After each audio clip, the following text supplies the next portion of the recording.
අයිබන් සුබ දැසනක් වාසනාවන්ත දැසනක් ඔබට ප්‍රාර්ථනා කරනවා. අදත් ඔබේ සියලු යහපත් කටයුතු සාර්ථක වෙන්න කියලා 7 වෙනි පැය කණ්ඩායම සුපුරුදු පරිදි ඔබට සුබ පැතුම් එකතු කරන උදෑසනින්ම අපි සූදානම් අද ඔබට බලපාන සහ රටට බලපාන සුවිශේෂී මාතෘකාවක් පිළිබඳව කතා කරන්න 7 වෙනි පැයෙන්. අපි දන්න කාරණයක් තමයි රටේ පරිභෝජනය සඳහා පොල් අවශ්‍යතාවය පූර්ණය කරන්න මේ වෙනකොට හැකියාව ලැබිලා තියෙනවද කියන කාරණය සම්බන්ධයෙන් බොහෝ දෙනෙක් ප්‍රශ්න කරන අවස්ථාවක්. වෙලාවක ආණ්ඩු පෙරලියක් වෙනුවෙන් දේශපාලන වේදිකාවේ ප්‍රධාන මාතෘකාවක් වුණු භෝගයක් තමයි පොල් කියලා කියන්නේ. මේ වෙනකොටත් වෙළඳපොලේ පොල් මිල පිළිබඳව බොහෝ දෙනෙක් කතා කරනවා. මොකද ඒක හැමදාම වගේ ඔබට දැනෙනවා. ඒ නිසා අපි සූදානම් මේ තත්ත්වය පිළිබඳව කතා කරන්න. ඇයි මෙහෙම වෙලා තියෙන්නේ?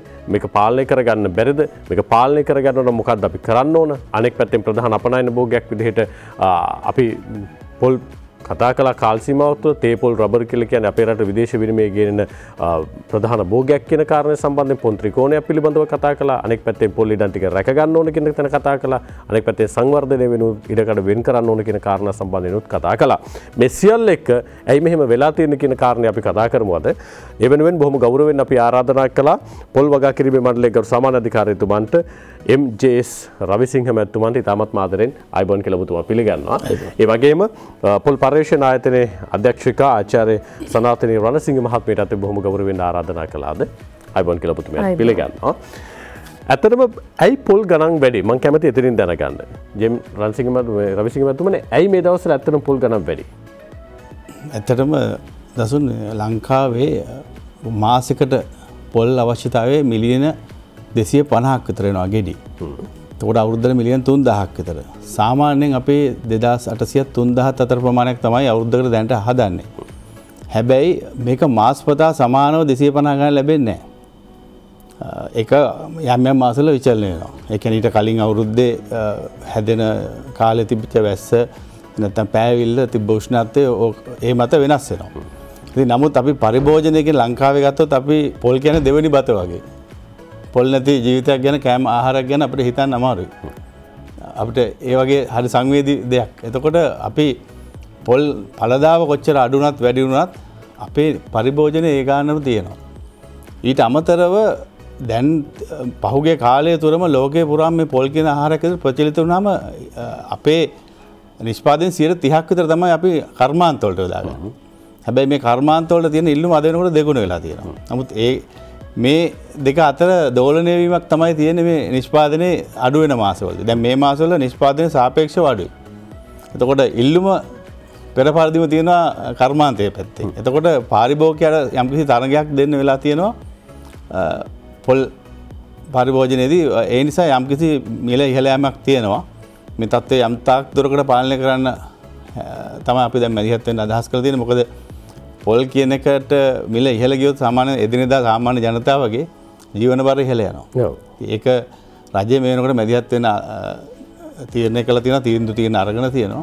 ඒ අනුව ඉදිරියේදී යම්කිසි පාලන මිලකට සහන මිලකට පොල් නිකුත් කරන්න පටන් ගන්න. මොකද මේ වෙළඳ පොළ පාලනයට මැදිහත් වීමක් රජයෙන් කරන්න වෙනවා. මොකද එහෙම නැත්නම් සාමාන්‍ය ජනතාවට මේක දැනෙනවා කුස්සියට. ඒක තමයි දැන් තියෙන තත්ත්වය. සනාතනී මහත්මිය ඔබතුමාලා පොල් පර්යේෂණ ආයතනයේ විදිහට අපේ රටේ පොල් අවශ්‍යතාවය හඳුනාගෙන තියෙනවා. පොල් වගා කිරීම සඳහා තියෙන භූමි ප්‍රමාණයෙන් හඳුනාගෙන තියෙනවා. ඒ සඳහා අවශ්‍ය කරන ප්‍රභේදයන් හඳුනාගෙන තියෙනවා. අවුරුදු 10කට මෙපිට කාල සීමාව තුළ තමයි මේ තත්ත්වය උග්‍ර වෙලා තියෙන්නේ. අලුතෙන් පර්යේෂණ කරලා ප්‍රභේදයන් හඳුනාගෙන නැද්ද? නැත්නම් අපේ රටට ගැළපෙන ප්‍රභේදයන් වගා කරන්න අපි තාම අසමත් වෙලා තියෙනවද? මොකද්ද මෙතන තියෙන ප්‍රශ්නේ? නෑ. ඇත්තටම අපි ඔක්කොම තේරුම් ගන්න ඕන එකක් තමයි පොල් ප්‍රභේදයක් අලුතෙන් දෙනවා කියන එක. අපි සාමාන්‍ය වාර්ෂික භෝගයක ප්‍රභේදයක් අලුතෙන් දෙනවා තරම් ඉක්මනට සිදු කරන එකක් නෙමෙයි. අපි ඉස්සෙල්ලාම පොල් ප්‍රභේදයක් නිෂ්පාදනය කරන්න ඕනේ. විශේෂයෙන්ම මේ අපි ඵලදායීතාවය වැඩි කරන්න අපි දෙමුහුන් වර්ග කියලා තියෙනවා. ඒ කියන්නේ කුන්දිරාස අවුස වර්ග එක්ක දෙමුහුම් කරලා අලුත් දෙමුහුම් වර්ග අපි නිෂ්පාදනය කරනවා. ඒතර ඇත්තටම අපේ රටේ තියෙන වර්ග අතර නිෂ්පාදනය දෙමුහුම් වර්ග නිෂ්පාදනයට අමතරව අපි වෙනත් රටවල් වලින් වැඩි විභවයක් තියෙන වැඩි ඵලදා විභවයක් තියෙන පොල් ප්‍රභේද තියෙනවා. ඒවාල පරාග ගෙනල්ලා අපි මෙහි අලුත් දෙමුහුම් හදලා තියෙනවා. ඇත්තටම ඊයේත් අපි මේ වගේ අලුත් දෙමුහුමක් අපි අපේ වැවිලි අපේ වගාකරුවන් සඳහා නිදහස් කරා. අපි හඳුන්වා දුන්නා. ඒතර ඒ වගේ ගොඩාක් දෙමුම් ප්‍රභේදයක් තියෙනවා. ඒක හිගකම නෙමේ ඇත්තට මෙතන තියෙන ප්‍රශ්නය. අපිට පොල් රවිසිංහ මහතා කිව්වා වගේ අපි එන්ඩම අපේ පොල් සඳහා ලෝකයේ තියෙන ඉල්ලුම ඉතාමත්ම වැඩි වෙනවා. ඒ කියන්නේ ලංකාවේ පොල් සඳහා ලංකාවේ පොල් සඳහා නෙමේ පොල් වල තියෙන නිෂ්පාදන සඳහා ලෝකයේ තියෙන ඉල්ලුම දින දින වැඩි වෙනවා. ඔයගොල්ලෝ දන්නවා ඇති පොල් වතුරෙන් ගොඩාක් දේවල් නිෂ්පාදනය කරනවා. පොල් මදයෙන් ගොඩාක් දේවල් නිෂ්පාදනය කරනවා. පොල් කෙඳි වලින් අපි ප්‍රධාන වශයෙන් යුරෝපයට විශාල ඉල්ලුමක් තියෙනවා. ඇමරිකාවට විශාල ඉල්ලුමක් තියෙනවා. මේ හැම දේ ගැනම සලකද්දී පොල්වල නිෂ්පාදනය අගය වැඩි කරපු නිෂ්පාදනයට ලෝකයේ ඉල්ලුම එන්න වැඩි වෙනවා. ඇත්තටම අපි හොඳ රටක් අපේ තියෙන හොඳ දක්ෂ නිෂ්පාදන කණ්ඩායමක් ඉන්නවා. ඒගොල්ලත් එක්ක එකතු වෙලා අපිට ලෝකෙට මේක සපයන්න පුළුවන්. අපිට තියෙන ප්‍රධානම එක තමයි මේ අපි හදන පොල් වලින් වැඩිම ප්‍රමාණයක් ඇතුළත පරිභෝජනය කරන රට. අපි 70%ක් අපේ පරිභෝජනය කරන අපිට පොල් නැතුව ජීවත් වෙන්න බෑ. අපි ඉස්සෙල්ලා කිව්වා වගේ. ඒ නිසා අපි අර ඉතුරු 30%න් තමයි මේ අපි උදාහරණයකට අපි තේ සමග සැලකුවොත් තේ වල 90%ක් අපි අපනයනය කළා තමයි අපේ රට විදේශ විනිමය ගේන්නේ.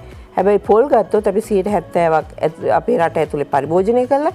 ඉතුරු 30% අගය වැඩි කිරීම බවට පත් කරලා ඒ 30%න් තමයි අපි උදාහරණයකට ගත්තොත් ගිය වසරේ අපි ඩොලර් මිලියන 640ක් ලංකාවට ගෙනාව විදේශ විනිමය. මේක ඩොලර් බිලියනය දක්වා යෑම තමයි අපේ අරමුණ. ඒතකොට එහෙම කරන්න නම් අපි අපේ රටේ පොල් නිෂ්පාදනය වැඩි කරගන්න. පොල් නිෂ්පාදනය තිබ්බතෙන් පල්ලෙහාට වැටලා තියෙනවද වැඩි වෙලා තියෙනවද? දැන් අවුරුදු 10ක් එපිටට ගත්තොත් දැන් සාමාන්‍ය පරිභෝජනය සඳහා අවශ්‍ය කරන පොල් ටික අපි අරගෙන පොල් ටික අරගන්න ඕන සාමාන්‍ය මිලක් තියෙන්න ඕන. දැන් මිලත් වැඩි වෙලා තියෙනවා. ඒ කියන්නේ රට තුලට නිෂ්පාදනය වීම සම්බන්ධයෙන් ගැටලුවක් තියෙනවානේ. ඒකට 130ක් අපි පිටරටත් යවනවා. අපි උතන 70% කියන කාරණය තව ටිකක් වර්ධනය කරගන්න අසමත් වෙලා තියෙනවද අපි? ඇත්තටම මෙහෙමයි අපි පළදාව කියලා හිතුවොත් ඒක අපේ සාමාන්‍ය පොල් පළදාව වසරකට ගෙඩි මිලියන් 2800 සීමාවේ තියෙනවා. පහුගිය අවුරුදු 10ම ගත්තාම. හැබැයි ඕක අපි දන්නවා කාලගුණික දේශගුණික විපර්යාස දැන් සිද්ධ වෙනවා. අවුරුද්දක් පුරා වර්ෂාපතනයේ ලැබෙන රටාව වෙනස් වෙනවා. අපේ රටේ විතරක් නෙවෙයි ලෝකයේම උෂ්ණත්වය වැඩිවීමක් සිදු වෙනවා. ඒතර උෂ්ණත්වයට හරිම සංවේදී මේ පොල් වගාව කියන එක විශේෂයෙන් පොල් බැට්ට පරාගණය වීම කියන එක උෂ්ණත්වයට ගොඩාක් සංවේදී. මේ කරුණු නිසා අපි සාමාන්‍යයෙන් පොල් අපි ඕගලන් දන්න පොල් මලක් විවෘත වෙලා මාස 11කින් තමයි අපි පොල් ගෙඩියක් හැටියට කඩා ගන්න. ඒතර සෑම පොල් මලක්ම මාසෙකට සැරයක් විවෘත වෙනවා. මේ පොල් මල කොයිතරම් දේශගුණික කාලගුණික විපර්යාසවලට මුහුණ දෙනවද කියන එක මත ඒ මලෙන් ගෙඩි කොච්චරක් හැදෙනවද කියන එක අපිට කියන්න පුළුවන්. ඒ මත තමයි රඳා පවතින්නේ. ඒ නිසා මේ කාලගුණික වෙනස් වීමත් එක්ක අපිට එක් වසරවල එක් මාසවල ලැබෙන පොල් පළදා වෙනස් වෙනවා. ඒ නිසා සමහර වර්ෂවල අපිට අපේ කර්මාන්ත සහ අපේ පරිභෝජනය සඳහා ඇතිවෙන්න පොල් ලැබෙන උදාහරණයක් තමයි ගිය වසර. අපි 3100ක් ගෙඩි මිලියන හැදුවා ගිය වසරේ. එතකොට ඕගලන්ට මතක ඇති පොල් ගෙඩිය රුපියල් 18ටත් ගියා මැයි ජූනි කියන මාසවල 2019. ඒතර පොල් වගාකරුවන් ඇත්තටම ඒගොල්ලන් දිරිමත් වෙන්නෙත් නැහැ. මොකද ඒගොල්ලන් වියදම් කරන මුදලවත් ඒගොල්ලන්ට ලැබෙන්නේ නැහැ. හැබැයි මේ වසර වෙනස්. අපිට මේ වසරේ අර 3100ක් ගෙඩි මිලියන කියන එක ලැබෙන්නේ නැහැ. මේ වසරේ අපිට ගෙඩි අඩු සංඛ්‍යාවක් ලැබෙන්නේ. ඒ නිසා ඔන්න ඔතනදී පාරිභෝගිකයා සහ කර්මාන්තකරුවා අතර තරඟයක් ඇති වෙනවා. ඒ නිසා තමයි අපි මේ පොල් මිල වැඩිවීම ඒ වගේම කර්මාන්ත සඳහා පොල් නැහැ කියලා කර්මාන්තකරුවන් මැසිවිලි නැගීම කියන එක මේ දවස්වල අපිට අසන්න ලැබෙනවා. රවිසිංහ මැතිතුමනි පොල් ත්‍රිකෝණයක් පිළිබඳව අපි එදා ඉඳන්ම කතා කළානේ. පොල් ත්‍රිකෝණය සම්බන්ධයෙන් තාමත් අපි කතා කරනවා. පොල් ත්‍රිකෝණයෙන් අපේක්ෂා කළ ආදායම නැත්නම් නිෂ්පාදනය මේ වෙනකොට ලැබෙනවද පහළ ගිහිල්ලා තියෙන්නේ? ලොකු වෙනසක් වෙලා නැහැ. නමුත් පොල් ත්‍රිකෝණය කියන එක අපි හඳුනගත්ත ප්‍රදේශය දැන් අද ජනවාසය කරන්නේදී ටිකක් වැඩිපුර ජනවාසකරණය වීමක් වෙනවා. ඉතින් යම් තාක් දුරකට අපි පොල් ඉඩම් ප්‍රමාණය අඩුවීමක් තියෙනවා. නමුත් ඒ වැදගත්කම අඩු වෙලා නැහැ. ඒ තරම් මොකද හේතුව අර පොල් ත්‍රිකෝණය තුල හැදෙන පොල් ප්‍රමාණය සාපේක්ෂව ලොකු වෙනසක් නැහැ. නමුත් පහුගිය කාලය තුල උතුරු නැගෙනහිර ප්‍රදේශවලින් අපිට අලුතෙන් වගාවට එකතු වෙච්ච ඉඩම් ප්‍රමාණයත් ඒ වගේ පළදාව ලැබෙමින් පවතිනවා. බොහොම ශීඝ්‍රයෙන් උතුරු පළාත් සහ නැගෙනහිර පළාතේ ජනප්‍රිය වෙමින් යන පොල් වගාවක් විදියට. ඉතින් ඒ නිසා අපිට ඒ අඩුව දැනෙන්නේ නැහැ. මොකද මේ කාලගුණික විපර්යාස කියන එක හරි සංවේදී කාරණයක්. මොකද අපිට වැහි කාලය තද වැසි වලින් තියෙන හැබැයි අර වියලි කාලය ගොඩාක් දුරට පැතිරෙනවා. ඒ කියන්නේ එහෙම නැත්නම් ඒ තියෙන මාස 3 අධික වියලි කාලයක්. අර අපේ සනාතනී මහත්මිය කිව්වා වගේ පොල් ගහ කියන්නේ හරිම සංවේදී ශාකයක්. ඒක අපි වගේ තමයි. අපිත් දිනපතා වතුර බොන්න ඕනේ, දිනපතා ආහාර ගන්න ඕනේ. ඒ වගේ පොල් ගහටත් දිනපතා වතුර ඕනේ. ඒක තමයි මාස්පතාර එන මල ගැන තීරණය වෙන්නේ. ඉතින් ඒක නොලැබීම මත ඔය පොල් ත්‍රිකෝණේ වුණත් සමහර අවස්ථාවලදී අපිට බරපතල විදිහට අපහසුතාවයට පත් වෙච්ච දෙයක් තියෙනවා. ඊට අමතරව අර කලින් කිව්වා වගේ නිෂ්පාදනය වැඩි වෙලා මිල අඩු වුණාම ඊට පස්සේ අර මහා පරිමාණ පොල් වගාකරුවන් ඒ වෙනුවෙන් කරන ආයෝජනයන් ඒ කියන්නේ පොහොර යෙදීම වගේ දේවල් වලට ඒගොල්ලෝ පොඩි පසුබෑමක් ඇතර මොකද නිෂ්පාදනය විදම ආවරණය වෙන්නේ නැති වුණාම. ඉතින් ඔය කාරණා මත යම් යම් අඩු වැඩි වීම තිබුණාට තාමත් පොල් ත්‍රිකෝණය කියන්නේ මේ රටේ විශාල නිෂ්පාදනයක් වෙන කේන්ද්‍ර වෙච්ච තැනක්. නිෂ්පාදකයෝ සහ වගාකරුවෝ දෙගොල්ලම. නමුත් එතනින් බාහිරවත් දැන් අලුතෙන් මහවැලි ඉඩම් වල උතුම් නැගිටලා මේ පොල් වගාව විශාල වගාවන් විදිහටත් ව්‍යාප්ත වෙමින් පවතී. ඒ කියන්නේ ඔබතුමාලගේ මැදිහත් වීම තුළ කොපමණ භූමි ප්‍රමාණයක් මේ වෙනකොට අලුතින් වගා කරන්න ආරම්භ කරලා තියෙනවද? ආසන්න වශයෙන් මට මතක විදිහට සංකේතයකන අපි හෙක්ටාර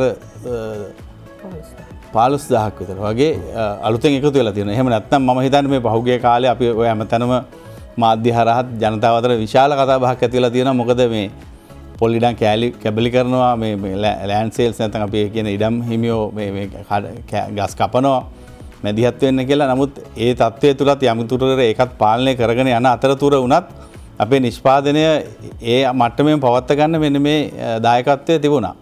හැබැයි අපි පිළිගන්න ඕනේ අපේ මේ තියෙන ඉඩම් ප්‍රමාණය තියෙන ගස් ප්‍රමාණයෙන් අපිට ලබාගත හැකි ඵලදාව අපි තාමත් ලබා ගන්න නැහැ කියන කාරණා. ඒ කියන්නේ ඵලදායී විදිහට ඵලදාව ලබා ගන්න නැහැ කියන කාරණේද? ඔව් මීට වැඩිය මේ ගස් ප්‍රමාණයෙන් ඵලදාවක් ගන්න පුළුවන්. කොහොමද ගන්න පුළුවන් වෙන්නේ?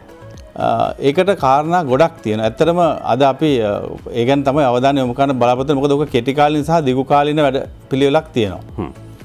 පොල් ගහ කියන එක දැන් අපි හැමදාම හිතනවා දැන් පොල් ගෙඩි ගැන කතා කරාට මේක මේ ඵලදාවට අර සනාතනී මහත්මිය කිව්වා වගේ අපි කොහොමද මැදිහත් වෙන්නේ? මේක වැඩි කරගන්න අපි මොකද්ද කරන්න කියන එක ගැන අපි තේරුම් ගන්න ඕනේ. එකක් තමයි ඔය පොල් මලක් එළියට ඇවිල්ලා මාස 11ක් විතර යනවා ගෙඩියක් එන්න. හැබැයි ඊට කලින් අර මවකගේ ගර්භණී කාලේ වගේ පොල් මල ගහ ඇතුලේ තියෙනවා. ඒ තියෙන කාලය තුල වුණත් මේ ලැබෙන සියලු පෝෂණ හැම දෙයක්ම මේ ගහට බලපානවා. මොකද හැම මාසෙම මලක් පළ දරන්න මේ ගහ ඇතුලේ ලොකු කාර්යභාරයක් කරනවා. පොල් ගහට යම්කිසි විශාල වතුර ප්‍රමාණයක් ඕන. එතකොට ඒ ලැබෙන වැස්ස හැමදාම නොලැබෙනවා නම් අර පොළවේ තියෙන තෙතමනේ රැක ගන්න. ගහ මුල තෙතමනේ ආරක්ෂා කරගෙන ගහට අවශ්‍ය වතුර ප්‍රමාණය. ඕක විශාල වශයෙන් බලපානවා ගහකට. ඊට අමතරව පොල් ගහ කියන්නේ අපි කප්රුක කියලානේ කියන්නේ.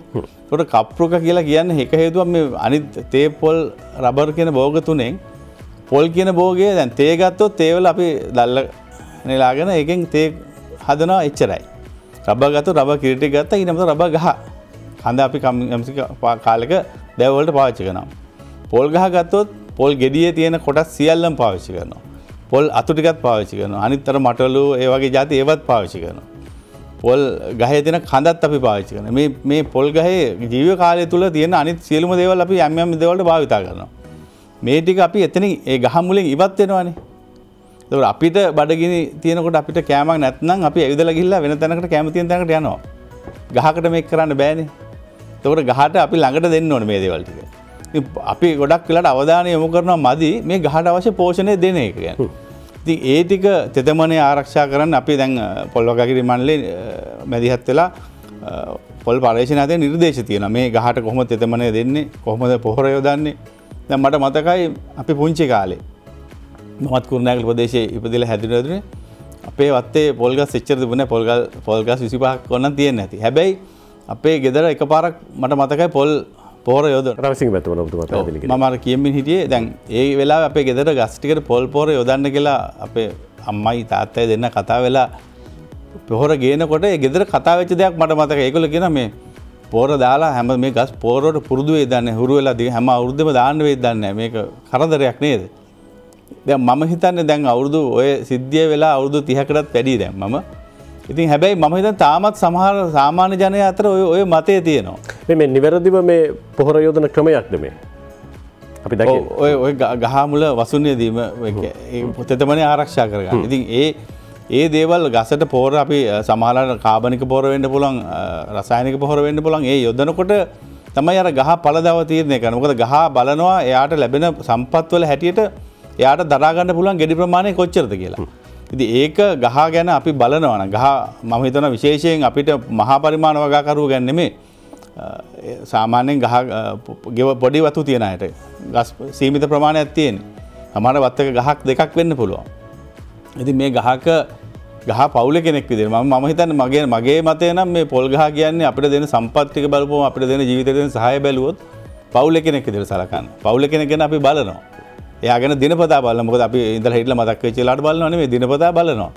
එතකොට මේ ගැන මෙහෙම පොල් ගහ ගැන හිතන්න පුළුවන් නම් පවුලේ කෙනෙක් විදිහට එයා පොල් ගහ අපි ගැන බලනවා.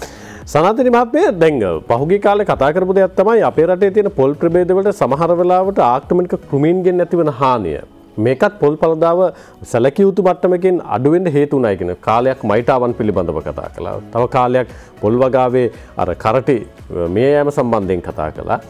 අපේ තියෙන පොල් ප්‍රභේද කාලානුරූපව එන මර්ධන වලට හරි එන බලපෑම් වලට හරි ශක්තිමත්ව මුහුණ දෙන්න බැරි නිෂ්පාදන තියෙන නැත්නම් පරිශන හරහා තියෙන ප්‍රබෝධිත තියෙන නැත්නම් අපි ආක්‍රමණිකව සිද්ධ වෙච්ච මේ හානින්ගෙන් අපේ පොල් වගාව ආරක්ෂා කරගෙන අපිට එතන බැරි වුණා නැත්නම් අපි අසමත් වුණාද එතන මොකද උනේ එතන මේමයි දසුන් අපිට පොල් වගාව සමහර කෘමීන් සහ සමහර රෝග තියෙනවා පොල් වගාව ඇත්තටම එක වයස්වල තමයි ඒගොල්ලන් හානි කරන්නේ උදාහරණයක් හැටියට ගත්තොත් පොල් කුරුමිනියා කළු කුරුමිනියා කියලා අපි හඳුන්වන ඒ පොල් කුරුමිනියා ඊටාම කුඩා කාලේ අපි පැලයක් හිටෙව්වට පස්සේ මුල් අවුරුදු 2-3 හැමෝම හොඳින් රැක බලා ගන්න ඕනේ මේ පොල් පැලයක් කළු කුරුමිනියාවෙන් බේරගන්න. ඊළඟට එනවා ඊළඟ වයසේදී රතු කුරුමිනියා. ওই විදිහට ඇවිල්ලා ඇත්තටම ගෙඩි හැදෙන ගහක අපි පළදාවට කෙලින්ම කතා කරොත් ගෙඩි හැදෙන ගහකට කෙලින්ම බලපාන කෙනෙක් තමයි ඔබ කතා කර විදිහට පොල් මයිටා. මොකද පොල් මයිටා ඒ ගෙඩිවල පොල් අර තැරිය කියලා තියෙන්නේ අපි අර ඒ තැරිය ඇතුලේ තමයි පොල් මයිටා ජීවත් වෙන්නේ. එතකොට ඒ වගේ මයිටා හානිය ඇති වුණාම ගෙඩි කුඩා වෙනවා පොල් එල්ල කුඩා වෙනවා. මොකද ඒගොල්ලෝ යුෂෝග්‍රාබමින් ඒක ඇතුලේ ජීවත් වෙන නිසා. නමුත් අපි තමයි ඇත්තටම ලෝකේ පළවෙනි වතාවට ඉස්සලාම හොයාගත්තේ මේ මයිටාව කොයි විදිහටද අපි පාලනය කරන්න කියලා. ඒ කුඩා මයිටාව කන වෙනත් මයිටෙක් අපි ලංකාව තුලින්ම අපි හොයාගෙන තියෙනවා. එතකොට මේ මයිටා අපි විද්‍යාගාර පිහිටවල අපේ පොල් පරීක්ෂණ ආයතනයේ සොයාගත්තට පස්සේ පොල් පරීක්ෂණ ආයතනයේ පොල් වගා කිරීමේ මණ්ඩලය ඒ වගේම අපේ තියෙන කුරුණෑගල වැවිලි සමාගම හලාවත වැවිලි සමාගම වගේ අන්නේ හැමෝම එකතු වෙලා මේ පොල් අර විලෝපික මයිටා බෝ කරන විද්‍යාගාර අපි ඇති කරලා තියෙනවා. ඒ විද්‍යාගාර ඇති කරලා අපි සෙනගව දැනුවත් කරලා තියෙනවා කොයි විදිහටද ඒගොල්ලන් පොල් ගහකට මයිටාවන් හානි වෙලා තියෙන ගහකට මේ පොල් විලෝපික මයිටාව අපි දාන්නේ කොහොමද ඒ කොයි තරම් කාලයකට මාස 3න් 3ටද කොයි විදිහටද ඒක ඇප්ලයි කරන්න ඕනේ හැමදේම අපි කියලා දීලා තියෙනවා. ඒ කියන්නේ විලෝපික මයිටාවන් පොල් වගාකරුවන්ට ගන්න පුළුවන් ක්‍රමවේදයක් ඔබතුමීලා හදලා තියෙනවද ඔබතුමීලා දෙනවද? ඔව් අපි විද්‍යාගාර හදලා තියෙනවා. ඊටාම කුඩා මිලකට ඇත්තට මේ පොඩි පැකට් එකක් ගන්න පුළුවන්. ඒ කියන්නේ ලංකාව පුලාම තියෙනවද? ලංකාවේ හුඟක් ප්‍රදේශවල ඒ කියන්නේ පොල් වගා කරන ප්‍රධාන ප්‍රදේශ ගත්තොත් ඒ හැම ප්‍රදේශයකම වගේ තියෙනවා. පොල් පර්යේෂණ ආයතනයේ සතු අපේ බීජ පොල්ලයන් අපේ පර්යේෂණ වතු තියෙනවා. ඒ වගේම මම ඉස්සෙල්ලා කිව්වා වගේ අපේම ආයතන අපේ සහෝදර ආයතන එකතු වෙලා ලංකාව පුරාම අපි මේ විද්‍යාගාර ඇති කරලා තිනවා. ඇත්තටම උතුරු නැගෙනහිරට තව ටිකක් අඩුයි. අපි ඒකත් දියුණු කරන්න ඉතාමත් අපි ක්‍රමවේද හදලා තියෙනවා. එතකොට අපේ වගාකරුවන්ට පුළුවන් ඒගොල්ලන් හඳුනා ගන්න පුළුවන් අපි ඒ සියලු දේ කියලා දීලා තියෙනවා. ඒ විද්‍යාගාර වලට ඇවිල්ලා ඒක මිලදී අරගෙන තමන්ගේ පොල් ගස් වලට යොදවන්න පුළුවන්. ඒක මගෙන් ඇත්තටම මයිටා හානිය කියන එක තමයි පොල් ගෙඩි වලට අපිට කෙලින්ම හානි කරන කෘමියෙක් හැටියට අපි දකින්නේ. එතකොට හැම දෙයකටම ඇත්තටම පාලන ක්‍රියාවලින් අපි නිර්දේශ කරලා තියෙනවා. හැබැයි මම මුලදී කිව්වා වගේම අර රවිසිංහ මහතා කිව්වා වගේම අපි පොල් වත්තක් හොඳට මැනේජ් කරන්න ඕනේ, හොඳට පාලනය කරන්න ඕනේ. නමුත් ඇත්තටම කියන්න කනගාටුයි අපේ රටේ ඔය කොච්චර නිර්දේශ අපි ඉදිරිපත් කරත් පොල් වගා කිරීමේ මණ්ඩලයේ කොච්චරක් අපි අපේ ඒ තාක්ෂණය සෙනගට ලබා දුන්නත් අපේ රටේ පොල් වගාවට හොඳට පොහොර දාලා සලකන්නේ ඇත්තටම 25% පමණයි. අනිත් කණ්ඩායම ඇයි එහෙම නොකරන්න ඔබතුමීලා අධ්‍යයනයක් කරලා තියෙනවද? හේතුව මොකක්ද කියලා හොයාගෙන තියෙනවද? ඔව් ඇත්තටම සමහර අයගේ නොදැනුවත්කම ඒ කියන්නේ අපි තවදුරටත් අපි ශක්තිමත් කරන්න ඕනේ අපි ඒගොල්ලන්ම පොල් වගාකරුවාම දැනුවත් කිරීම. අනික් එක තමයි අපි අපේ රට බැලුවොත් අපි 80%ක්ම තියෙන්නේ ඇත්තටම කුඩා පොල් වගාකරුවන්. අපි වතු හැටියට තියෙන්නේ 20%ක් පමණ විතරයි. මේ කුඩා පොල් වගාකරුවන් හිතනවා අපි පෝර දාන්න ඕනේ අපි දැන් අපි අර ඉස්සලා පින්තූරේ පෙන්නුවා වගේ අපි හැමතිස්සෙම ගහකට පොහොර යොදලා ඒක වටා අපි කියන වසුනක් කියලා ඒ වසුනක් යොදලා අපි ගස් රැක බලා ගන්න ඕනේ. එතකොට තමයි ගහකට මේ වර්ෂාවෙන් ලැබෙන හෝ සමහර ප්‍රදේශවල අපි වාරි ක්‍රම මගින් වතුර ලබා දෙනවා. ඒ ලබා දෙන වතුර මේ ගහ වටා අපිට ආරක්ෂා කරලා තියාගන්න පුළුවන් ඒ ක්‍රමවේදය අනුගමනය කරොත් තමයි. දැන් සාමාන්‍යයෙන් ගොවියන්ගෙන් නැගෙන චෝදනාවක් තමයි සනාතනි මහත්මිය සාමාන්‍ය පොල් ගහක් හිටවලා අවුරුදු 15ක් විතර බලාගෙන ඕන පළදාව නෙලා ගන්න. ඔබතුමීලා ප්‍රභේද හඳුන්වලා දුන්න සමහරලාට අවුරුදු 3මාරෙන් 4න් විතර වගේ පළදාව ලැබෙන. නමුත් ඒ ශාකවල ප්‍රමාණවත් විදිහට ඉඩකඩ සහ කාලයක බලපුවාම ප්‍රමාණවත් විදිහට පළදාවක් නොලැබෙනවයි කියන කාරණේ සම්බන්ධයෙන් චෝදනාවක් කියලා තිබුණා ගොවීන්ගෙන්. ඇත්තටම මම මෙතන විස්තර කරන්නම් හැම චෝදනාවම ඇත්ත නෙමේ අපි ඒක තේරුම් ගන්න ඕනි. අපේ රටේ වැඩිපුරම අපි හිතුවොත් 90%ක් ඉස්සර ඉඳලා තියෙන පොල් වගාව තියෙන මේ උස වර්ගය කියන එක. අපි දකින උස පොල් වර්ගය. නමුත් පොල් පර්යේෂණ ආයතනයේ 1.65 ඉඳලා දිගටම දැනට අපි දෙම්හුම් ඒ කියන්නේ වැඩි පළදාවක් දෙන ඒ වගේම ඉක්මනට පීදෙන අපි කිව්වොත් මල් හැදෙන්න පටන් ගන්න එකට තමයි පීදෙන කියන්නේ. දැන් අපි උස පොල් වර්ගය ගත්තොත් සාමාන්‍යයෙන් අවුරුදු 6ක් 6මාරක් යනවා පීදෙන්න. එතන ඉඳන් තමයි එයා අවුරුදු 70ක් විතර හොඳ පළදාවක් දෙන්නේ. නමුත් මේ අපි අලුතෙන් හදලා තියෙන දෙම්හුන් වර්ග සෑම එකක්ම අවුරුදු 3.5 අතර පීදෙනවා. එතකොට ඒ 3.5 විතර ඉඳලා අපි හොඳින් රැක බලා ගත්තාම ඒ ගස් වලින් අපිට අර වගේම අපි දැන් පොල් පර්යේෂණ ආයතනයේ තියෙනවා 1965 මුල්ම CRIC 65 කියන වර්ගය අපි ප්‍රභේදය හඳුන්වා දුන්නේ. ඒ CRIC 65 හිටවපු ගස් තවම ඉතාම හොඳ පළදාවක් දීමින් පොල් පර්යේෂණ ආයතනයේ වතුවල තියෙනවා. ඒ නිසා අපි තේරුම් ගන්න ඕන එක තමයි ඇතරම ඒ පළදාවක් ලබා දෙන්නේ කියන එක අපි එකඟ නැහැ. ඒකට හේතුව තමයි අපි දැන් අවුරුදු 3මාරෙන් පීදෙන ඒ ගසකට අපි ඒ විභවය ඒ පළදා විභවය ලබා දෙන්න නම් අපි ඒ ගසට අර ඉස්සලා රවිසිංහ මයා කිව්වා වගේ අපි නිවැරදි නිර්දේශය හරි විදිහට කරලා ඒ ගහ රැක බලා ගන්න ඕනේ. එතකොට තමයි එයාගෙන් හොඳම පළදාවක් ගන්න පුළුවන්. උදාහරණයක් ඇරෙට අපි මේ අලුතින් හඳුන්වා දෙන සෑම දෙම්හුම් වර්ගයක්ම හොඳින් පෝර දාලා අපි කියනවා ඒකේ පළදාව වැඩි නම් අපේ නිර්දේශය වගේ එකමාර ගුණයක් පෝර දාන්න කියලා. මොකද අපි වැඩිපුර ඉතනක ශක්තිය වැය කරන කෙනාට වැඩිපුර පෝෂක ද්‍රව්‍ය ගහෙන් ගෙඩි හැටියට ඉවත් කරන කෙනාට අපි ලබා දෙන්නත් ඕනේ පෝෂක ද්‍රව්‍ය එයා ඉවත් කරන ප්‍රමාණයට සමානුපාතික. ඒ නිසා අපි කියනවා වැඩි පළදාවක් දෙන ඒවාට අපේ නිර්දේශ වගේ එකමාර ගුණයක් දාන්න කියලා. ඒ දාලා ඊට පස්සේ ඉරිගේෂන් ඒ කියන්නේ වාරි ක්‍රම මගින් ජල සැපයීම කරොත් ඇත්තටම වසරකට ගෙඩි 125ක් පමණ අපි උදාහරණයක් ගත්තොත් අපි උස වර්ගයෙන් අපි හිතමු අපේ ජාතික පළදාව නම් සාමාන්‍යයෙන් ගෙඩි 60ක් විතර අපි ජාතික පළදාව ඇතුළත සැලකුවොත් වසරකට ගෙඩි 60ක් තමයි උස වර්ගයෙන් දෙන්නේ. හැබැයි අපි ඉතා හොඳින් බලාගත්තොත් උස වර්ගයෙන් උනත් ගෙඩි 90ක් 100ක් දක්වාත් අපිට යන්න පුළුවන්. අපේ එහෙම යන වතු පොල් පර්යේෂණ ආයතන සතුව තියෙනවා. නමුත් මේ දෙම්හුම් වර්ග ඇත්තරම ගත්තොත් වසරකට ගෙඩි 125ක් එක ගසකින් 150ක් අපිට ගන්න පුළුවන්. ඒ විභවයේ තියෙනවා. හැබැයි ඒ විභවයේ ලබා ගන්න අපි දැනගන්න ඕනේ ඒ ගසට නියමිත විදිහට සලකන්න. රවිසිංහ මහත්මයා දැන් පොල් වගාවක් කියලා කියන්නේ සාමාන්‍යයෙන් මුදල් යට කරලා නැත්නම් මූලික ප්‍රාග්ධනයක් යොමු කරලා කාලාන්තරයක් බලාගෙන ඉන්න ප්‍රතිලාභ ලැබෙන්න. පළදාව ලැබෙන. ඉතින් පස්සේ පළදාව දිගටම ලැබෙනවා. හැබැයි 120යි තියෙන්නේ පොල් වතු විදිහට ඔබතුමාලා සඳහන් කරපු විදිහටම පාලනය වෙන සහ නිෂ්පාදනකාරයට දායක වෙන. ඔබතුමාලා වැඩපිළිවෙලක් නැද්ද? බිමක් වෙන් කරලා පළදාව ලැබෙනකන් වගාව පෝෂණය කරගෙන යන පාලනය කරගෙන යන ගොවියන්ට අලුතෙන් එකතු වෙන ගොවියන්ට ලොකු වතු කළමනාකරණය කරන ගොවියන්ට රැක බලා ගැනීම වෙනුවෙන් හරි ඔන්න ඒ සඳහා යොමු කිරීම වෙනුවෙන් හරි ඔබතුමාලගේ පොල් වගා කිරීමේ මණ්ඩලයේ මැදිහත් වෙලා යම් වැඩපිළිවෙලක් ක්‍රියාත්මක කරන්න සූදානමක් නැද්ද ක්‍රියාත්මක කරනවද මේ වෙනකොට? ඔව් ඇත්තටම ඔය පොල්වල තියෙන එක ගැටලුවක් තමයි දැන් වැවිලි සමාගම් වගේ තිබුණොත් කළමනාකාරීත්වයක් යටතේ විශේෂ වැඩපිළිවෙලක් තියෙනවනේ. ඒගොල්ලෝ නිලධාරියෙක් යොදවලා මේ වත්ත පවත්වාගෙන යන්න විශාල මූලික ප්‍රාග්ධනයක් මූලික ප්‍රාග්ධනයක් තියෙනවා. නමුත් අපි හිතමු අක්කර 25ක් 30ක් 10ක් 15ක් වගේ තියෙන සමහර වතු තියෙනවා. ඇත්තට මේ වතු හිමියෝ ඉන්නේ කොළඹ. එහෙම නැත්නම් නගරේ. එතකොට ඒ වත්තේ ওই වතු හිමිය නැහැ. එතකොට සාමාන්‍යයෙන් යාගේ අපි කියනවා එක්ස්ටෙන්ෂන් එහෙම නැත්නම් අර ඒ වත්ත ගැන බලා ගන්න වැඩසටහන ගැන බලන්නේ සමහරට වත්තින මුරකාරය. ඒක මුරට එන කෙනා. නමුත් එයා ඒ ගැන ප්‍රවීණයෙක් නෙමෙයි. යාගේ රාජකාරිය වෙන දෙයක්. එතකොට එයාට දුන්නොත් පෝර ටික කම් කරුන්ට එන්න කියලා දානවා. ඉතින් සමහරට එහෙම නැත්නම් වත්තු හිමිකරුවා මාසෙකට සැරයක් ගිහිල්ලා බලනවා. ඉතින් නොයෙක් ගැටලු තියෙනවා මෙතන. මේ සම්බන්ධයෙන් අපි දැන් හඳුනාගෙන තියෙනවා. මොකද ඒගොල්ලන්ට අපි එකක් කම්කරුවිගේ කෘෂිකර්ම ශාස්ත්‍රයේ ඕනම අංශයකට තියෙනවා. හැබැයි මේ වතු හිමියෝ කොළඹ ඉන්න අයට මේක ගිහිලා කරවන්න සහ මිනිස්සුන්ට නැත්නම් එන කම්කරුවන්ට ඒ කියන ප්‍රමිතිය මේ ටික කරනවද කියලා අධීක්ෂණය කරගන්න යම්කිසි සහායක් ඕනේ. මේ මෙතන පොඩි හිඩැසක් තියෙනවා. දැන් අපේ පොල් වගා කිරීම මණ්ඩලයටත් පොල් සංවර්ධන අධිකාරියටත් පොල් පරීක්ෂණ ආයතනයත් ඉන්නේ එකම සභාපතිතුමෙක්. එතුමා පොල් වගාකරුවෙක්. එතුමා මේ ගැන හොඳ අදහසක් තියෙනවා. මේ මොකද්ද වෙන්න ඕනේ කියන එක. ඉතින් එතුමා දැන්ට වැඩිවිලා සකස් කරගෙන යනවා අපේ ආරක්ෂක සේවයෙන් අවුරුදු 15ක් විතර රාජකාරී කරපුවම විශ්‍රාම යන්න පුළුවන්. ඉතින් ඒ දක්ෂ තාම තරුණ ජවයක් තියෙන බොහොම විනයකට හැදිච්ච පිරිසක්. ඉතින් දැනට අපි වැඩසටහනක් සකස් කරගෙන යනවා.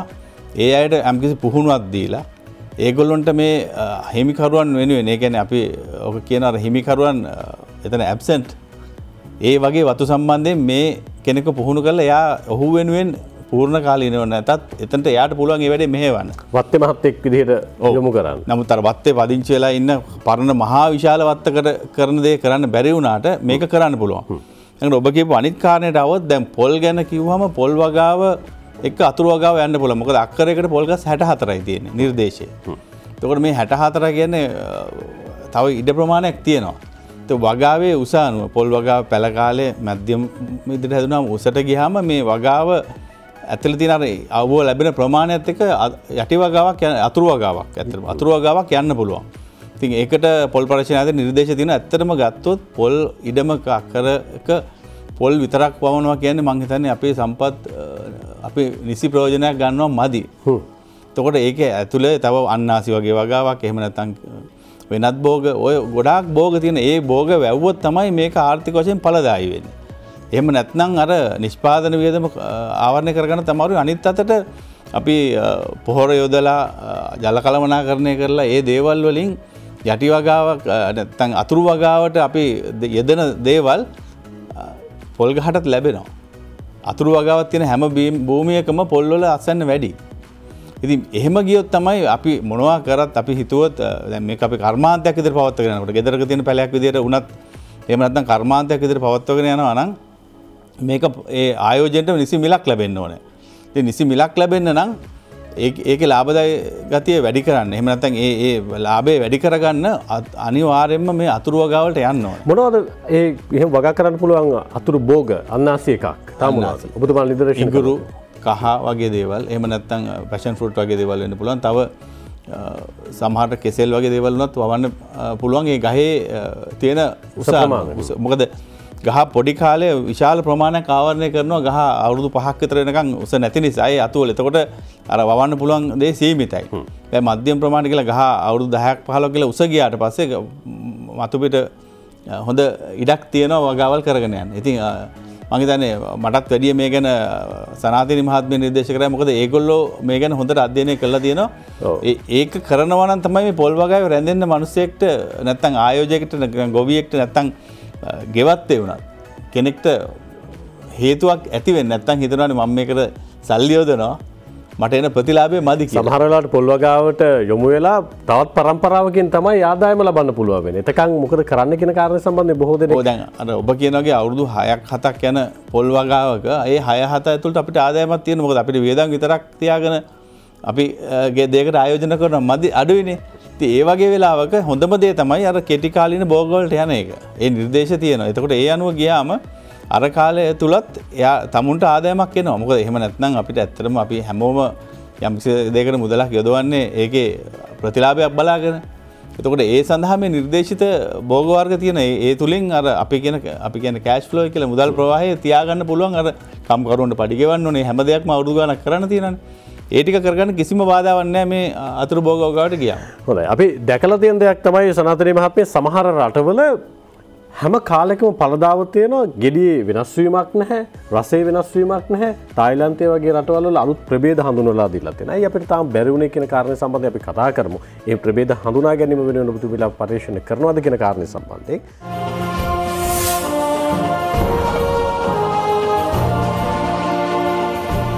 අපි අනිත් හතර පැත් සමගින් අද පොල් වගා කිරීමේ මණ්ඩලයේ සාමාන්‍ය අධිකාරී එම්.ජේ.එස්.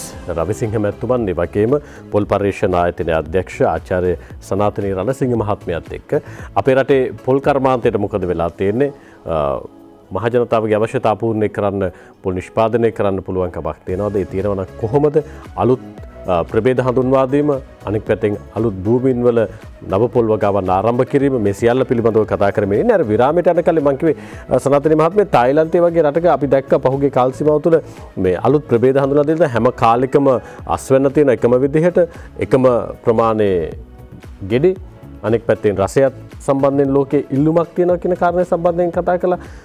අපිට බැරි වෙලා තියෙන්නේ ඇයි එහෙම නිෂ්පාදනයක් කරන්න ප්‍රභේදයක් හඳුන්වලාද නැත්නම් ඊට වැඩිය දියුණු ප්‍රභේද අපේ රටේ තියෙනවද? එතන මං හිතන්නේ දසුන් ඔබ කතා කරන්නේ පොල් වතුර ගැන. මොකද තායිලන්තයේ වගේ රටවල් වල ඒගොල්ලන්ගේ පොල් නිෂ්පාදනයෙන් වැඩිම ප්‍රමාණයක් කියලා පාවිච්චි කරන්නේ පොල් වතුර සඳහා. ඒගොල්ලන්ගේ පොල් වතුර සඳහා පාවිච්චි කරන ඒවා ඕගොල්ලන් මේ අපි නිකන් සමාජ මාධ්‍යවලත් සංසරණය වෙනවා. සමහර වීඩියෝ අපි හැමෝම දැකලා ඇති වතුර ආශ්‍රිතව තැන්වල පොල් වවලා ඒවා කෙලිම පොල් වතුරටම කඩලා පොල් අදාළ ප්‍රොසෙස් කරන තැන්වලට ගෙනහිල්ලා පොල් වතුර සඳහා භාවිතා කරනවා. හැබැයි ඒගොල්ලන්ට රෝග නැහැ.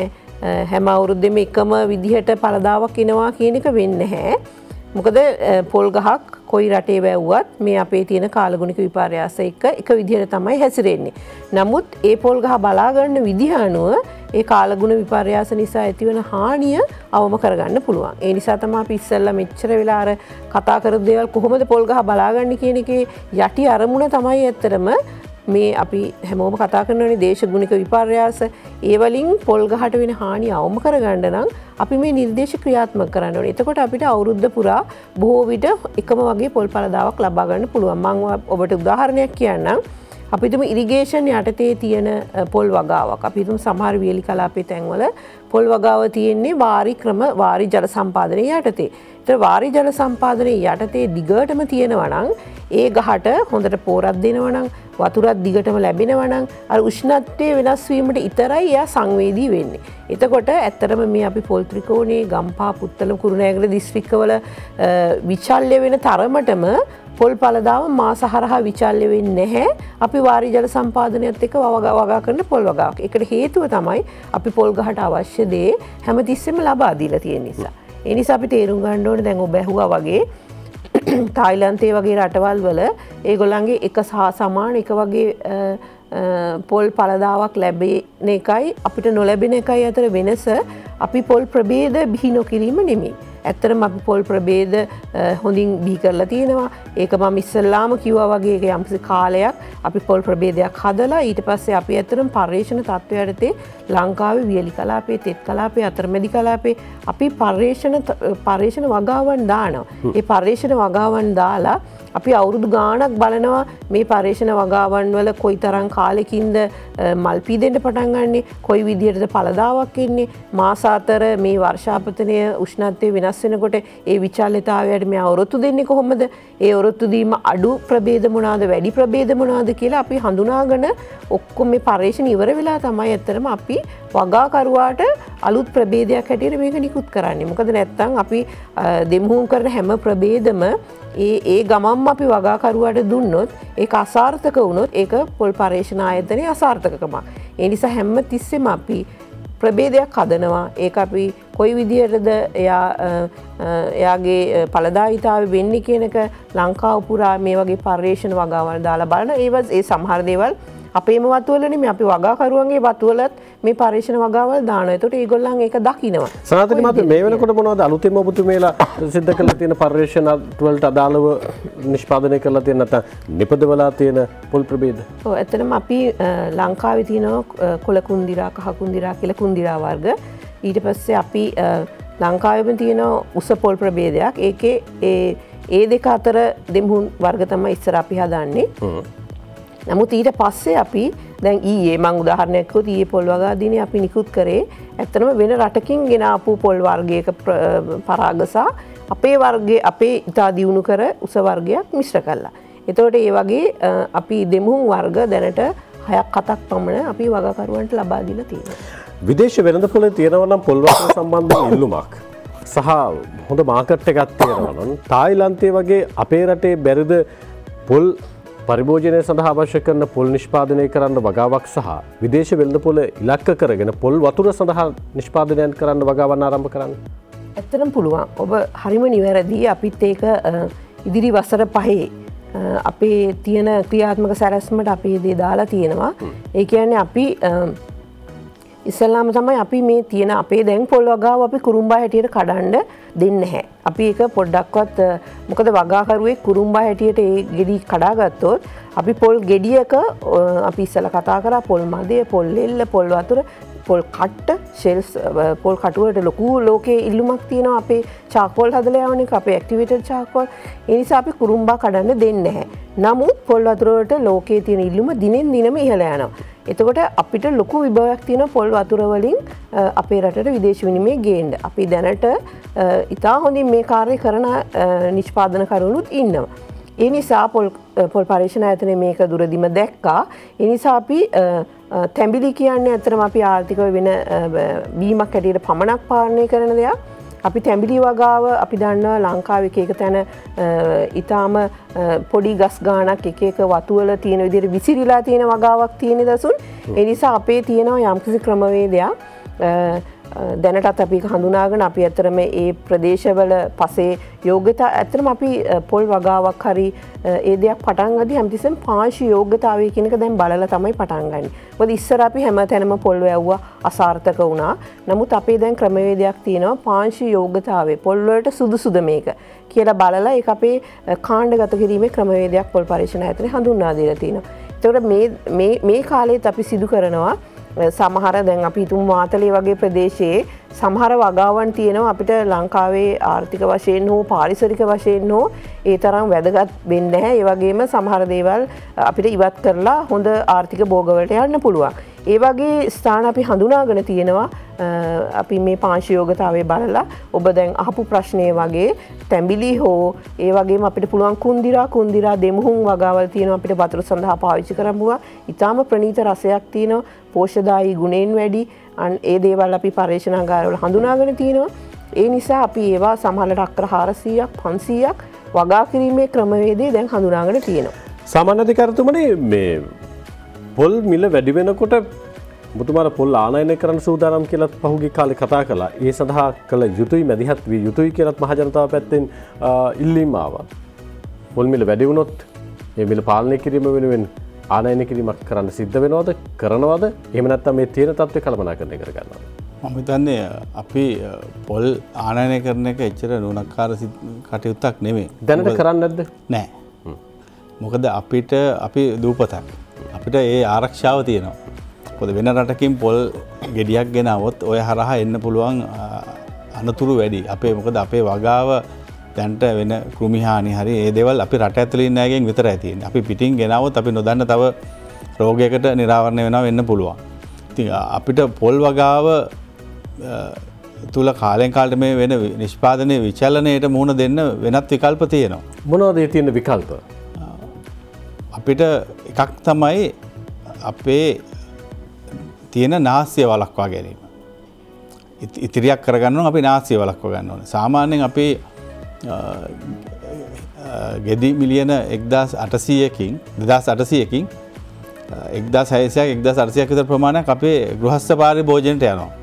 ඇත්තටම ඔබ දන්නවා අපි පොල් ගෙඩියක් මිරිකලා එහෙම නැත්නම් අඹරලා අරගෙන කිරි ටික ගත්තට අපේ ඉවත දෙන කොටසේ අපිට ඕන කරන පෝෂක පදාර්ථ ගොඩක් තියෙනවා. කිරි 100ක් අපිට එන්නේ අපි යොදන ක්‍රමේ. පොල් පර්යේෂණ ආයතනය කරපු පර්යේෂණ අනුව සාමාන්‍යයෙන් 140කට ආසන ප්‍රමාණයක් අපි පරිභෝජනයේදී නාස්ති වෙනවා.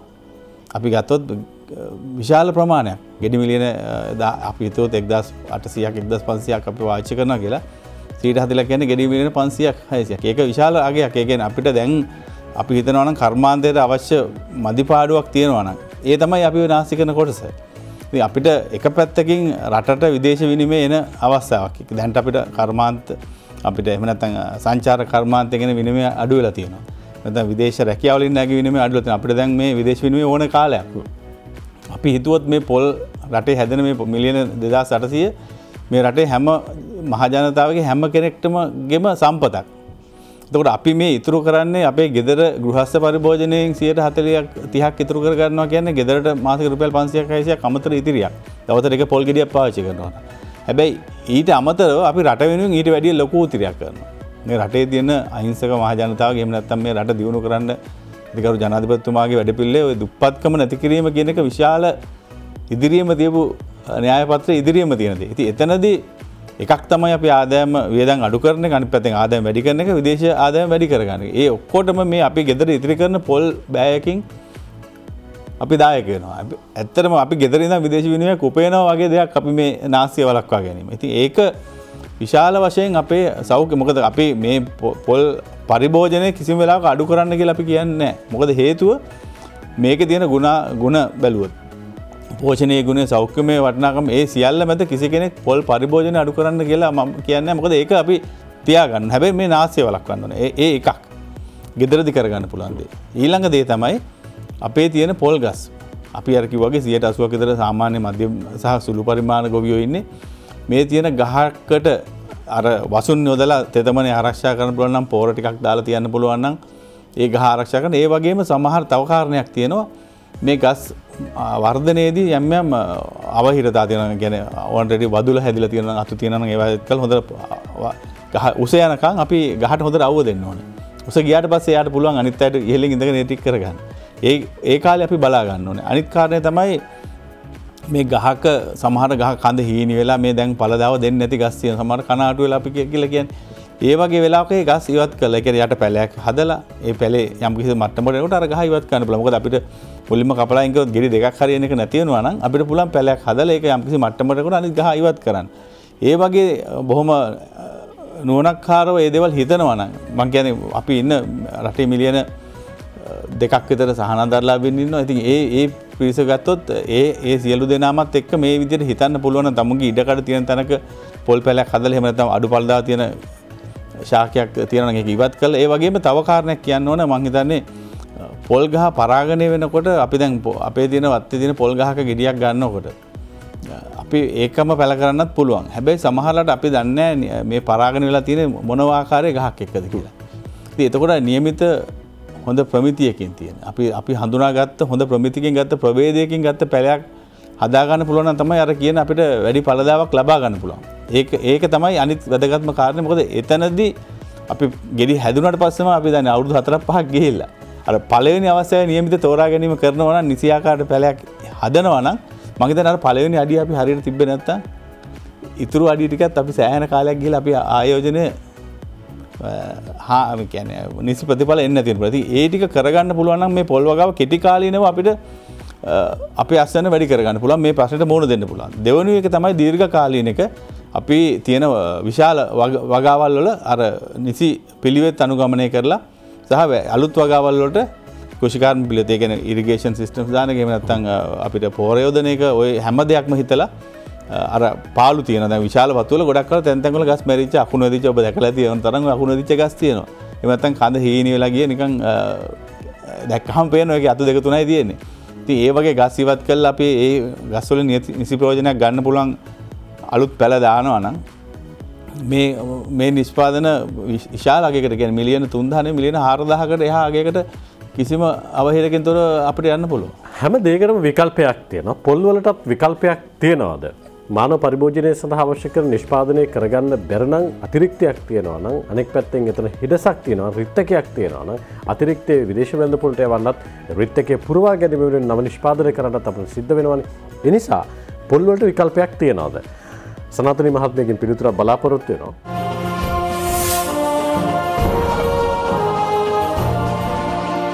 අපි අලිත හතරේ පැත් සමගින් අද පොල් වගා කිරීමේ මණ්ඩලයේ ගරු සාමාන්‍ය අධිකාරීතුමන් එම්.ජේ.එස්. රවිසිංහ මැතිතුමන් එක්ක පොල් පර්යේෂණ ආයතනයේ අධ්‍යක්ෂ ආචාර්ය සනාතනි රන්සිංහ මහත්මයාත් එක්ක අපි හත් වෙනි පැයේ ඉන්නේ. සනාතනි මහත්මිය පොල් වලට විකල්පයක් තියනවාද? කටුපොල් වගාව සම්පූර්ණයෙන්ම තහනම් කරන්න නැත්නම් ඉවත් කරන්න කියන යෝජනාව කළා. සැලකිය යුතු ප්‍රමාණයක් තෙල් පරිභෝජනය සඳහා යොමු වන ජනතාවගෙන් කටුපොල් වගාවෙන් ලැබෙන ෆාම් ඔයිල් පරිභෝජනයට ගියා දැනුවත් හෝ නොදැනුවත්. දැන් කටුපොල් වගාව තහනම් කළොත් ෆාම් ඔයිල් අවශ්‍යතාවයේ පොල් තෙල් වලින් පූර්ණේ කරගන්න ගියොත් තවත් ගැටලුවක් නිර්මාණය වෙන්න පුළුවන්. තවත් අර්බුදේ උග්‍ර වෙන්න පුළුවන්. මොකක්ද මේකට තියෙන විකල්පේ? නැත්නම් පොල් වලට විශේෂ විකල්පයක් හඳුනාගෙන තියෙනවද? පරිශන කරනවද මේ වෙලාවේ? ඔව්දසුන් පොල් ඔයා අහපු ප්‍රශ්නෙට කෙලින්ම උත්තරේ නම් පොල් වලට විකල්පේ පොල්ම තමයි. අපිට තියෙන එකම දේ දැන් ඔබ පාම් ඔයිල් ගැන කතා කරන නිසා මම කියන්නම් ලංකාවේ යම්කිසි ඔයිල් පාම් වගාවක් තියෙනවා. නමුත් අපේ රටේ තෙල් අවශ්‍යතාවය ඇත්තටම වසරකට මෙට්‍රික් ටොන් 1,80,000ක්. අපේ තියෙන ඒ පාම් ඔයිල් වගාවෙන් අපි හදන්නේ මෙට්‍රික් ටොන් 20000ක් හෝ 25000ක් පමණයි. එතකොට ඒ ඉතිරි සියලුම තෙල් අපි සපුරා ගන්න ඕනි අපේ පොල් වලින් ලබා ගන්නා තෙල් සහ පිටරටින් අපි ආනයනය කරනවා. මෙච්චරක් දවස් වෙනකන් දැන් නම් ඒකට සීමා පනවලා තියෙනවා ඇත්තටම මෙච්චරක් කල් වෙනකන් අපි මේ පාම් තෙල් කියන එක අපි පිටරට වලින් ආනයනය කරලා තියෙනවා. එතකොට මේ ආනයනය කරන තෙල් සමහර දේවල් ප්‍රමිතියෙන් හොඳයි, සමහර දේවල් ප්‍රමිතියෙන් හොඳ නැහැ. නමුත් අපේ පාරිභෝගිකයා නොදැනුවත්වව, මං කියන්නේ දැනුවත්ව නෙමෙයි නොදැනුවත්ව ඒ අර අපි ගේන ප්‍රමිතියෙන් ඉතාමත් හොඳ නැති පාම් ඔයිල් මිශ්‍ර කරපු පොල් තෙල් පවා පොල් තෙල් හැටියට ආහාරයට අරගෙන තියෙනවා. ඒ නිසා අපි මේක අපි දැන් ඉදිරියේදී ඇත්තටම හඳුනාගෙන තියෙන ඔබ කිව්වා වගේ පාම් ඔයිල් වලට රටේ දෙන ප්‍රමුඛත්වය අඩු වෙයි. අපි ඇත්තටම පුළුවන් තරම් පොල් තෙල් ලංකාවේ පාම් ඔයිල් මේ තරම් කල් පාවිච්චි කරපු සමහර නිෂ්පාදන සඳහාත් දැන් ඉදිරියේදී පොල් තෙල් පාවිච්චි කරන්න පුළුවන්ද කියන එකට අපි මේ පුද්ගලික අංශයත් සමග පරීක්ෂණ කරනවා. එතකොට ඒකෙදි බලන්නේ අපි ඒ නිෂ්පාදනය පොල් තෙල් වලින් ඒ විදිහටම හදන්න පුළුවන්ද? ඒ වගේ අවස්ථාවකදී අපේ රටේ එහෙමනම් පොල් තෙල් අවශ්‍යතාවය කොච්චරක් වෙනවද? මොකද අපි දැනට තියෙන්නේ පරිභෝජනයේ විතරයි. තව අපි හදන අනිකුත් නිෂ්පාදන වලටත් පොල් තෙල් භාවිතා කරන්න ගියොත් අපිට තව පොල් අවශ්‍යයි. ඒ නිසා තමයි අපේ 5 අවුරුදු සැලැස්මේ තියෙනවා අපි දැනට නිෂ්පාදනය කරන පොල් ගෙඩි මිලියන 3000 වෙනුවට පොල් ගෙඩි මිලියන 4500ක් එහෙම නැත්නම් බිලියන 4.5ක් දක්වා අපි යා යුතුයි. ඒ යා යුත්තේ කෙසේද කියන ඇක්ෂන් ප්ලෑන් එකක් අපිට තියෙනවා. ක්‍රියාත්මක සැලැස්මක් අපිට තියෙනවා. පොල් වගා කිරීමේ මණ්ඩලයත් පොල් පරීක්ෂණ ආයතනයත් එකතු වෙලා අපේ වගාකරුවන් ධෛර්යමත් කරමින් අපි අපේ අරමුණ කරා යනවා. අරමුණ සාක්ෂාත් කරගන්න නම් අලුත් නිෂ්පාදන කරන ගමන් නැත්තම් අලුත් වගාවන් ආරම්භ කරන ගමන් තියෙන වගාව රැක ගන්න ඕන. සාමාන්‍ය අධිකාරිතුමා සමහර වෙලාවට තහනම් කරලා තිබුණාට පොල් ඉඩම් කට්ටි කරලා විකුණන්න සමහර තැන්වලදී කට්ටි කරලා විකුණනවා. ඔබතුමාලා මොකද්ද තියෙන නෛතික රාමුව මේ වගේ දේවල් සිද්ධ වෙනවා නම් ඒවා සිදු නොවෙන්නට වග බලා ගන්න? ඇත්තටම මේක අවසානයේ හොඳ ප්‍රශ්නයක් ඇහුවේ. මම හිතන්නේ දැන් අපි ගත්තොත් ලංකාවේ ඔය ගැටලුවට මුහුණ දෙන්න පිළියමක් විදිහට තේපොල් රබර් ඉඩම් කැබලි කිරීමේ පාලක මණ්ඩලය කියලා එකක් පනතකින් පිළිහිටලා තියෙනවා. ඒකත් වැවිලි අමාත්‍යාංශය යටතේමයි තියෙන්නේ. මේකට තියෙන නෛතික රාමුවක් යම්කිසි ඉඩමක් කැබලි කරනවා නම් මේ ආයතනයේට දාලා අයදුම්පතක් අවසරයක් ගන්න ඕනේ. හැබැයි අවාසනාවකට මේකේ තියෙන්නේ දැන් සමහර නීති තිබුණාට නීතිවල රිංගන අය ඉන්නවනේ. ඉතින් ඒ අය යම් යම් කූට උපක්‍රම යොදනවා. සමහරට ඇත්තටම මේ අවසරයක් නැතුව කැබලි කරපු ඉඩම් ගත්ත ඉඩම් ලාභිනුත් අපහසුතාවයට පත් වෙලා තියෙනවා මේ නිසි අවසරයක් නැතුව කැබලි කරන්න ගිහලා ගිය එක. ඉතින් ඒ පිළිබඳව අපි ඇත්තටම බොහොම කැපවීමෙන් කටයුතු කරගෙන මේ தත්ත්වය පාලනය කරන්න සමත් අවශ්‍ය වුණොත් සමහරට ඒ පනතේ වුණත් යම් යම් සංශෝධන කරන්න. මොකද අපි නීති හදනවා වගේ මේ ක්‍රියාත්මක කිරීමේ දෙන ප්‍රායෝගික දුෂ්කරතා තියෙනවා. දැනට අපි තේරුම් ගන්න ඕන දෙයක් තියෙනවා. පොල් වවලා තියෙන ප්‍රදේශවල වුණත් තේ වුණත් අනිත් භෝග වුණත් අර ජනාවාස කරන කියන්නේ අපිට පාලනය කරන්න පුළුවන් දෙයක් නෙමෙයි. ඒකට අපි මුහුණ දෙන්න ඕනේ. හැබැයි අපේ දැන් සැලසුම් සකස් කිරීමේදී අපි කලාප වෙන් කරන කියන්නේ සෝනින් කියලා හිතුවොත් මේ කුෂිකාර්මික කලාපයක් මේක අපි ජනාවාස කරන එහෙම දෙයක් අපිට විශාල වශයෙන් නෑ. නමුත් නාගරිකව යම් පාලනයක් තියෙනවා. ඉතින් මේ කාරණය අපි මේ ඉඩම කියන එක බොහොම සීමිත සම්පතක්. අනිත් ඕන දෙයක් අපිට වැඩි කරගන්න පුළුවන්, ඉඩම වැඩි කරගන්න බෑ. ඉතින් මේක ප්‍රශස්තව පාලනය යොදාගන්නේ කොහොමද කියන කාරණේදී අපිට හිතන්න වෙනවා සමහර තැන්වල අපි යම් ඉඩම් ප්‍රමාණය කැපකිරීම කරන්න වෙනවා මේ ජනාවාස කරන්නේද. හැබැයි අපි තවත් ප්‍රදේශයක් තියෙනවා මේ ඉඩම් කොහොමද යොදාගන්නේ කියලා. ඒක තමයි අපි කියන්නේ. හැබැයි මම කියන්න ඕනේ මේ අනවසරයෙන් මේ කරන වැඩවල කිසිම අපි ඉඩක් තියන්නේ. මොකද පොල් වගා කිරීම මණ්ඩලයත් එනවා මේ නිර්දේශයට ආපම සමහරට අපිටත් පේනවා යන්න හදනකොට සමහර අය මේ අයදුම් පත්‍ර දාන්න කලින් පොල් ගස් ඉවත් කරපු අවස්ථා අපි දැකලා තියෙනවා. ඉතින් ඒ වගේ අවස්ථාවක මම හිතන්නේ අපේ පැත්තෙන් නම් කිසිම බුරුලක් අපි ඒකට දෙන්නේ නැහැ. මොකද නීතියක් තියෙනවා නම් අපි හැමෝම මේ රටේ බැඳිලා ඉන්න එකට ගරු කරන්න. හරි. අවසන් විනාඩි දෙකේ පොල් වගා කිරීමේ දිනේ ඒ නිමිත්තක් කරගැනීමෙන් තමයි මේ පිළිබඳව අපි ටිකක් අද ගැඹුරින් කතා කළේ. සනාතනි මහත්මිය අවසන් විනාඩි දෙකේ පොල් වගාව රැක ගැනීම සහ මේ පොල් දිනේදී පොල් වගා කිරීමේ දිනේදී ඔබතුමීලා අරමුණු ගණනාවක් සාක්ෂාත් කරගන්න ඉලක්කගත වුණා. ඒ ගැනත් අපි අවසන් විනාඩිය මතක් කරමු. ඔව් දසුන් ඒක ඊයේ තමයි ජාත්‍යන්තර පොල් දිනය. ඒක අපි අපේ සහෝදර ආයතන දෙක වන පොල් වගා කිරීමේ මණ්ඩලයත් පොල් අසම්වර්ධන අධිකාරියත් අපේ අමාත්‍යාංශයත් සමග පොල් පර්යේෂණ පරිශ්‍රයේදී අපි ඒක සැමරුවා. ඇත්තටම එතන අපි ප්‍රධාන කරුණු කීපයක් එලි දැක්වුවා. හුඟක්ම වැදගත්ම දෙයක් තමයි අපි ලංකාවේ ප්‍රථම වරට බිස්නස් ඉන්කියුබේෂන් ෆැසිලිටි කියන එක. ඒ කියන්නේ අපේ කුඩා සහ මධ්‍යම ප්‍රමාණ ව්‍යාපාරයක් ආරම්භ කරන්න කාට හරි ඕන නම් පොල් සම්බන්ධ නිෂ්පාදන වලින් අපි නිර්දේශ කරලා තියෙන තාක්ෂණ වලින් ඒගොල්ලන්ට ආරම්භ කිරීමට තමන්ගේ විශ්වාසය ගොඩනගා ගන්න ඒ වගේම පුරුදු පුහුණු වෙන්න ස්ථානයක් තමයි අපි බිස්නස් ඉන්කියුබේෂන් ෆැසිලිටි කියලා ඊයේ අපේ ජනතාව සඳහා විවෘත කරා. ඒ නිසා ඊයේ සිට ඕනෑම කෙනෙකුට ඉල්ලීම් කරලා ඒ අපේ බිස්නස් ඉන්කියුබේෂන් ෆැසිලිටි එක පාවිච්චි කරලා තමන්ට ඕනෑම තාක්ෂණයක් අපි නිර්දේශ කරලා තියෙන දෙයක් අත්හදා බැලීමට පුළුවන්. ඒ වගේම අපි නැවතත් අලුත් වැඩි පළදාවක් සහිත අලුත් ප්‍රභේදයක් ඊයේ හඳුන්වා දුන්න CRISL 2020 කියන නමින් අලුත් පොල් ප්‍රභේදයක්. ඒක මිට ඉස්සලා තියෙන ප්‍රභේදවලටත් වඩා ඵලදායීතාවය වැඩි, ඉක්මනට පීදෙනවා. ඒ වගේම අපි රතු කුරුමිනියා සඳහා විකර්ෂකයක් අලුතින් අපේ පර්යේෂකයන් හොයාගත්තා. ඒක අපි ඊයේ එලි දැක්වුවා. ඒ වගේම තමයි පොල් වගා කිරීමේ මණ්ඩලය මගින් අපිට වගාකරුවන්ට නිවසේ සිටම තමන්ගේ ප්‍රශ්න විසඳගන්න අපි මේ පැය පුරාම කතා කරපු දේවල් වල වැඩි විස්තර දැනගන්න මොබයිල් ඇප් එකක් ඊයේ වෙනම හඳුන්වා දුන්නා. ඒ වගේම අපේ පොල් සංවර්ධන අධිකාරිය මගින් අපි ප්‍රමිතිය කියන එක තමයි අපේ ගොඩාක්ම වැදගත්. පොල් තෙල් වල ප්‍රමිතිය හරි විදිහට සහතික කරලා ඒ විදිහට නිෂ්පාදනය කරන කරුවන්ට ඊයේ ලෝගෝ එකක් ලබා දුන්නා. සහතික කිරීමක් ඒගොල්ලන්ට ඒ ලෝගෝ එක දිගින් දිගට පාවිච්චි කරන්න පුළුවන්. ජනතාවට පුළුවන් ඒ ලෝගෝ එක තියෙන තෙල් මිලදී ගන්න. මොකද ඒවා ප්‍රමිතියෙන් හොඳ නිසා. ඒ වගේම අපේ ප්‍රධානම අපනයන කරුවන්ට අපේ රට විදේශ විනිමය වැඩිපුරම ගෙනාපු අයට අපි ඔවුන් ඇගයීමක් කරා පොල් දිනේ.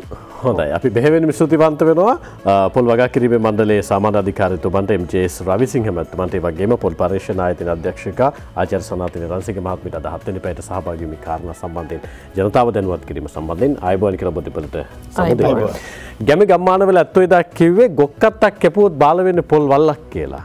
ඒ කතාව ඇතුලේ ලොකු කතාවක් තියෙනවා අනාගතය ගැන හිතන්න ඔබට ඉඩ කඩ විවර කරමින් අපි සමුගන්න යලිමුණ ගැහිම හිට උදේ 7ට 7 වෙනි පැයේ. ආයුබෝවන්.